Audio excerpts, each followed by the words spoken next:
Hello, welcome back to my channel. ഇന്നത്തെ നമ്മുടെ video എന്ന് പറയുന്നത് ഒരു സ്പെഷ്യൽ വീഡിയോ ആണ്, ഒരു വ്ളോഗാണ് കേട്ടോ. കുറേ നാളായില്ലേ വ്ളോഗൊക്കെ ഇട്ടിട്ട്. അപ്പോൾ വ്ളോഗാണ് എന്താന്ന് വെച്ചിട്ടുണ്ടെങ്കിൽ ഒരു കുക്കിംഗ് വ്ളോഗാണ്. നമ്മുടെ ഇപ്പോൾ യൂട്യൂബിൽ ട്രെൻഡിങ് ആയിട്ട് പോകുന്ന ഒരു കുറച്ച് നാളായിട്ട് ഇങ്ങനെ എന്താണ് പറയുക ഭയങ്കര വൈറലായിട്ട് പോകുന്ന ഒരു സംഭവമാണ് റേഷൻ അരി വെച്ചിട്ട് ബിരിയാണി തയ്യാറാക്കുന്നത്. അപ്പോൾ എനിക്കും തോന്നി വീട്ടിലൊന്ന് തയ്യാറാക്കി നോക്കാം, എങ്ങനെയുണ്ട് നോക്കാം എന്ന് തോന്നി. അപ്പോൾ ഇന്നത്തെ വീഡിയോ അതാണ്. അപ്പോൾ എല്ലാവർക്കും ഇഷ്ടമാവുമെന്ന് എനിക്കറിയില്ല, ഒന്ന് ഇഷ്ടപ്പെട്ടിട്ടുണ്ടെങ്കിൽ കമൻറ്റ് ചെയ്യുക കേട്ടോ. അപ്പോൾ നിങ്ങൾക്ക് ഇങ്ങനത്തെ വീഡിയോസ് വേണം എന്നുണ്ടെങ്കിൽ കമൻറ്റ് ചെയ്യുക. ഞാൻ ഇങ്ങനത്തെ കുക്കിംഗ് വീഡിയോസും പോസ്റ്റ് ചെയ്യുന്നതാണ്. അപ്പം നമുക്ക് തയ്യാറാക്കി നോക്കാം എങ്ങനെയുണ്ടെന്ന്. ഞാൻ ആദ്യമായിട്ടാണ് ഇത് തയ്യാറാക്കുന്നത്. കുറേ വീഡിയോസ് കണ്ടിട്ട് എൻ്റെതായ രീതിയിൽ കുറച്ച് ചേഞ്ചസ് ഒക്കെ വരുത്തിയിട്ട് ആണ് ഞാൻ ചെയ്യുന്നത്. അപ്പം നമുക്ക് ചെയ്ത് നോക്കാം. അതിൻ്റെ ഇൻഗ്രീഡിയൻസ് ഒക്കെ ഞാൻ കട്ട് ചെയ്ത് വെച്ചിട്ടുണ്ട്. അപ്പം നമുക്ക് അടുക്കളയിലേക്ക് പോവാം. അപ്പം ഞാൻ എല്ലാം ഇവിടെ കട്ട് ചെയ്ത് വെച്ചിട്ടുണ്ട്. സവാള എടുത്തിട്ടുണ്ട്, ഒരു 3-4 സവാളയാണ് എടുത്തേക്കുന്നത്. ഇതുപോലെ അരിഞ്ഞിക്കുന്നത് കണ്ടില്ലേ, സ്ക്വയർ പീസസ് ആയിട്ടാണ് അരിഞ്ഞേക്കുന്നത്. പിന്നെ ഒരു വലിയ തക്കാളി എടുത്തിട്ടുണ്ട്, പഴുത്ത തക്കാളിയാണ്. പിന്നെ ഒരു വലിയ ക്യാരറ്റ് ഇതേപോലെ സ്ക്വയർ പീസസ് ആയിട്ടാണ് അരിഞ്ഞേക്കുന്നത്.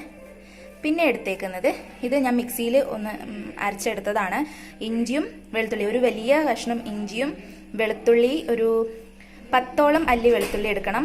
പിന്നെ 3 പച്ചമുളക്, ഒരു സ്പൂൺ നിറയെ, അതായത് ഒരു ടേബിൾ സ്പൂൺ നിറയെ ഞാൻ കാണിച്ചു തരാതെ. ഇതുപോലെ ഒരു ടേബിൾ സ്പൂൺ നിറയെ കുരുമുളക്, ഹോൾ കുരുമുളകാണ് എടുക്കേണ്ടത്.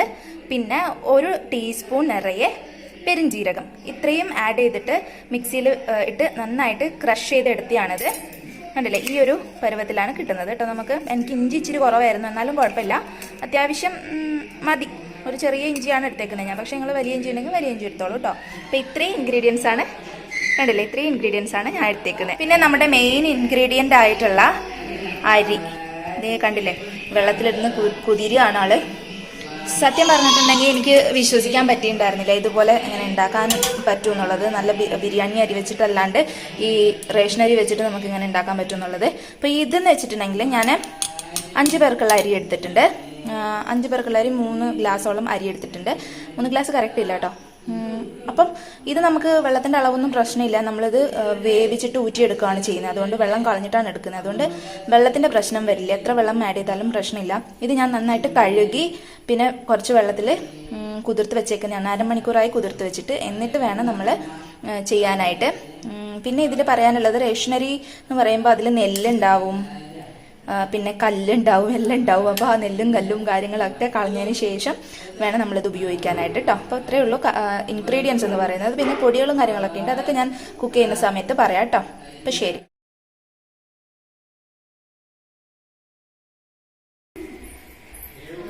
അപ്പോൾ നമുക്ക് തുടങ്ങിയാലോ, കുക്കിംഗ് എങ്ങനെയുണ്ടെന്ന് നോക്കാം.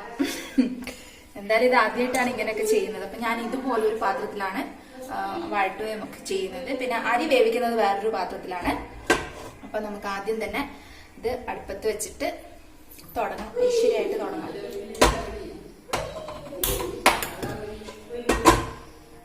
അപ്പൊ നമ്മളിവിടെ ഉപയോഗിക്കുന്നത് എന്താണ്, സൂര്യകാന്തി എണ്ണ, അതായത് സൺഫ്ലവർ ഓയിലാണ്. ഏതെങ്കിലും വെജിറ്റബിൾ ഓയിലോ ഉപയോഗിക്കുന്നതാണ് നല്ലത് കേട്ടോ. കാശു അമ്മ വരുന്ന നമുക്ക് കുറിതാ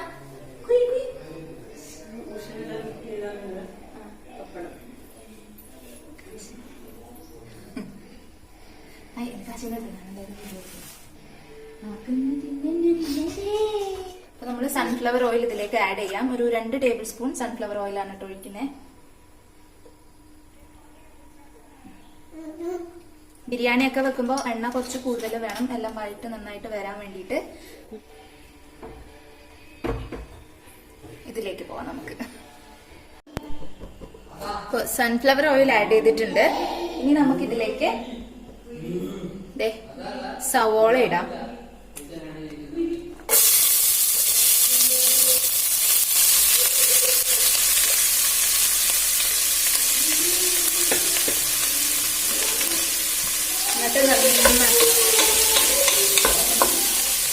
നന്നായിട്ട് വഴറ്റി കൊടുക്കാം കേട്ടോ.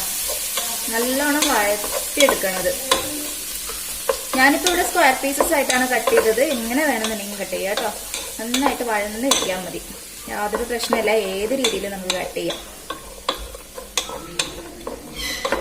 ഇതൊരു 4 സവാള ഉണ്ട് കേട്ടോ. ഇത്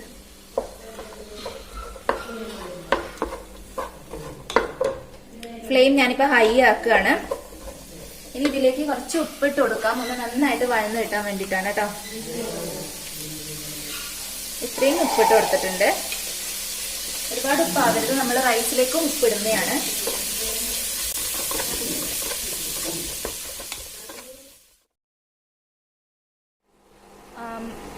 സവാള വഴന്ന് വരുമ്പോഴത്തേക്ക് ഞാനിവിടെ കുറച്ച് വെള്ളം തിളപ്പിക്കാൻ വെച്ചിട്ടുണ്ട്. എന്തിനാന്ന് വെച്ചിട്ടുണ്ടെങ്കിൽ നമുക്ക് ചോറ് വേവിച്ചെടുക്കേണ്ട, അരി വേവിച്ചെടുക്കേണ്ട, അതിനായിട്ട് കുറച്ച് വെള്ളം തിളപ്പിക്കാൻ വെച്ചിട്ടുണ്ട്. ഇനി ഇതിലേക്ക് നമുക്ക് ഉപ്പിടണം.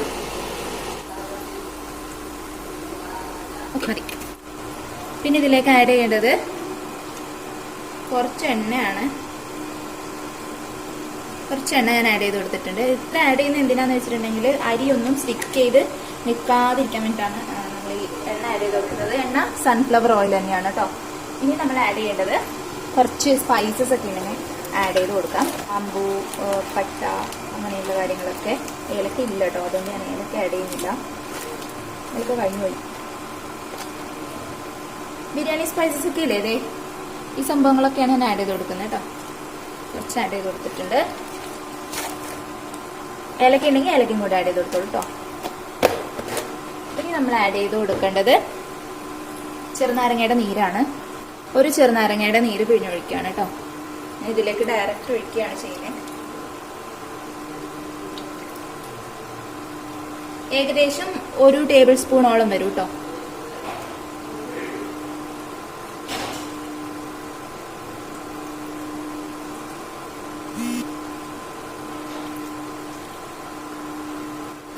മതി. ഇനി ഇതൊന്ന് തിളച്ച് വരട്ടെ. അപ്പോഴത്തേക്ക് നമുക്ക് അതിലേക്ക് അരി ഇട്ട് കൊടുക്കാം കേട്ടോ. അവിടെ അരിക്ക് വെള്ളം തിളക്കാൻ വെച്ചിട്ടുണ്ട്. അപ്പൊ അത് തിളച്ച് വരുമ്പോഴത്തേക്ക് നമുക്കിവിടെ ഒന്ന് ഈ സവാളയൊക്കെ നന്നായിട്ട് വഴറ്റി കൊടുക്കാം. നല്ല ട്രാൻസ്പെറന്റ് ആയിട്ട് വരണം, അടിപൊളിയായിട്ട് കിട്ടണം കേട്ടോ.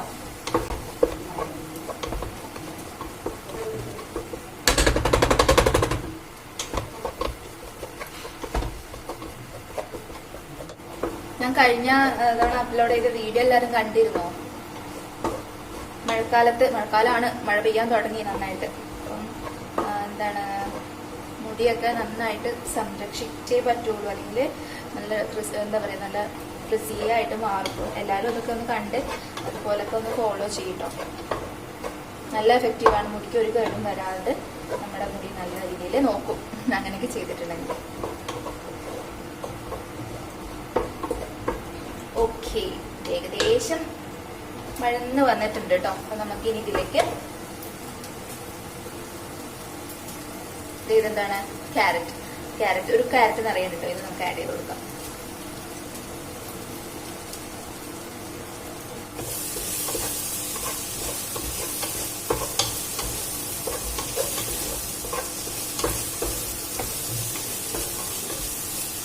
ഇത് ക്യാരറ്റ് ഇട്ടപ്പോ തന്നെ ഞാൻ ഇതിലേക്ക് ഞാൻ നേരത്തെ മിക്സിയിൽ അടിച്ചു വെച്ചു എന്ന് പറഞ്ഞില്ലേ, ആ സംഭവം ഇട്ട് കൊടുക്കുകയാണ്. ഇപ്പൊ ഇച്ചിരി ഫ്ലെയിം ഒന്ന് കുറച്ച് വെച്ചോളൂ കേട്ടോ. ആവശ്യമാണെങ്കിൽ എണ്ണ കൂടി ഒഴിച്ചു കൊടുക്കുക. ഇഞ്ചി, വെളുത്തുള്ളി, പച്ചമുളക്, മറ്റേ കുരുമുളക്, ഇതിന്റെയൊക്കെ നല്ലൊരു സ്മെല്ല് വരുന്നുണ്ട് കേട്ടോ. ഇതിലേക്ക് ഞാൻ അടിച്ചു കയറുന്നുണ്ട്.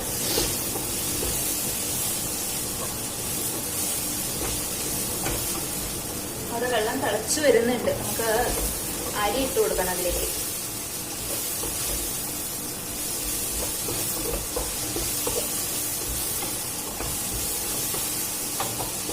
അപ്പൊ ഇതിന്റെ പോലെ ഞാൻ കാണിച്ചു തരാം നിങ്ങൾക്ക്. കണ്ടില്ലേ, ഇങ്ങനെയാണ് ഇരിക്കുന്നത്. ഇനി ഇതിലേക്ക് നമുക്ക് പൊടികളൊക്കെ ആഡ് ചെയ്ത് കൊടുക്കണം. ലോ ഫ്ലെയിം ആക്കി വെച്ചതിന് ശേഷം നമുക്കിതിലേക്ക് പൊടികളൊക്കെ ഒന്ന് ആഡ് ചെയ്ത് കൊടുക്കാം.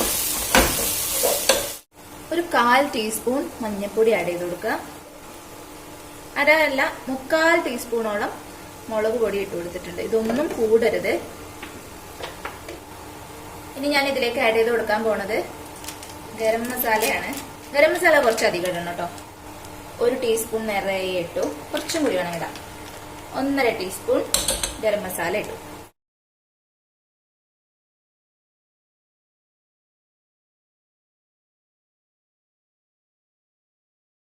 നമ്മുടെ പച്ചമണമൊക്കെ മാറണം പൊടിയുടെ ഒക്കെ. അതൊക്കെ ഒന്ന് മാറട്ടെ. നമുക്ക് അരി ഇട്ട് കൊടുക്കാം.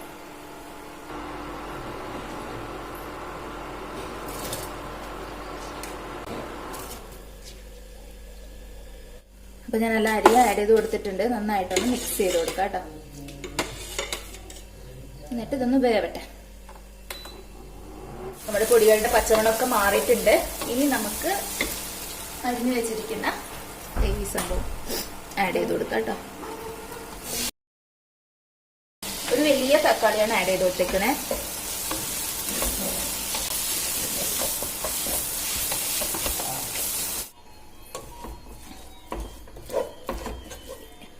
സവോളയും തക്കാളിയും ഒക്കെ നന്നായിട്ട് വഴന്നു വന്നിട്ടുണ്ട്. അപ്പൊ ഇതിന്റെ മസാല റെഡി ആയിട്ടുണ്ട്. ഇനി നമുക്ക് ഇതിലേക്ക് എഗ് ഇട്ട് കൊടുക്കാം. എഗ് ഞാൻ നിങ്ങൾക്ക് കാണും ഇതുപോലെ കട്ടിട്ട് കൊടുത്തിട്ടുണ്ട്. കണ്ടില്ലേ, എല്ലാ സൈഡിലും 4 കട്ട് വീതം ഇട്ട് കൊടുത്തിട്ടുണ്ട്. അപ്പൊ അത് ഞാൻ ഇതിലേക്ക് ഇടുകയാണ് കേട്ടോ. എന്നിട്ട് മുട്ടയ്ക്ക് നന്നായിട്ട് മസാല പിടിക്കുന്ന രീതിയിൽ മിക്സ് ചെയ്യാം.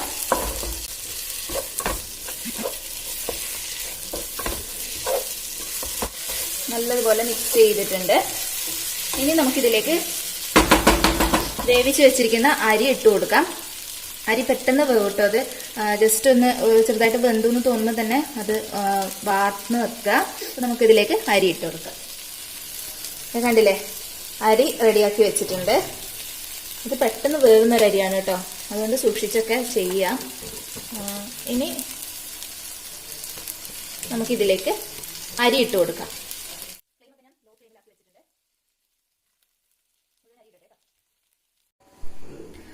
അപ്പൊ നമുക്കിത് ദമ്മ് ഇടണം. അപ്പൊ ദമ്മ് ഇടാൻ വേണ്ടിട്ട് ഒരു ചെറിയ പാൻ എടുത്തിട്ട് ഞാനിത് മാറ്റി വെക്കാണ്.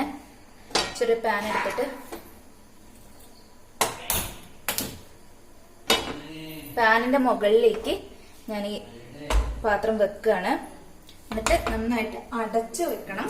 ഇതിന് മേലേക്ക് നിങ്ങൾക്ക് വേണമെന്നുണ്ടെങ്കിൽ മല്ലിയിലയും പുതിന ഇലയൊക്കെ വിതറാം.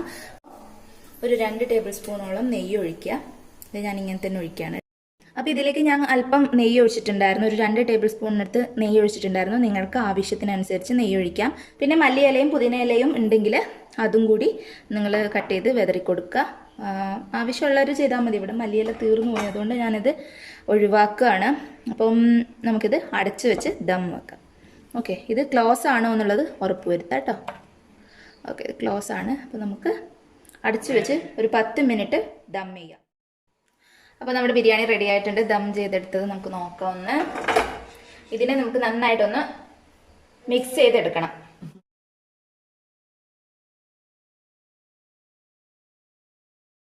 അപ്പോൾ നമ്മുടെ സ്വാദിഷ്ടമായ റേഷനരി വെച്ചിട്ടുള്ള ഇത് റെഡി ആയിട്ടുണ്ട്. ബിരിയാണി റെഡി ആയിട്ടുണ്ട്.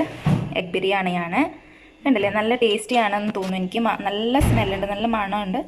അപ്പോൾ നമുക്കിത് കഴിക്കാം. ബിരിയാണി റെഡി ആകുമ്പോഴത്തേക്ക് ഏട്ടന് ഇവിടെ സാലഡ് റെഡിയാക്കുന്നുണ്ട്.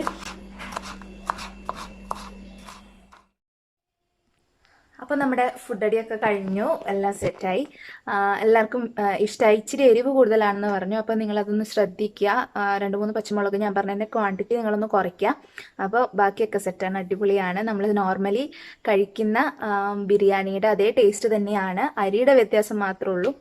പിന്നെ അതിൻ്റെ കൂടെ സാലഡ് ഉണ്ടായിരുന്നു. അപ്പം നല്ല കോമ്പിനേഷൻ ആയിരുന്നു എല്ലാം കൂടി. അപ്പോൾ എല്ലാവർക്കും ഇഷ്ടമായി ഇന്നത്തെ റേഷനറി കൊണ്ടുള്ള ബിരിയാണി. അപ്പോൾ നമുക്കിനി ഇടയ്ക്കിടയ്ക്ക് ഇതൊക്കെ ട്രൈ ചെയ്ത് നോക്കാം. ലോക്ക്ഡൗൺ ആണ് അപ്പോൾ പുതിയൊരു വീഡിയോ ആയിട്ട് ഞാൻ വീണ്ടും വരാം. അതുവരെ this is Parvathi signing off. By.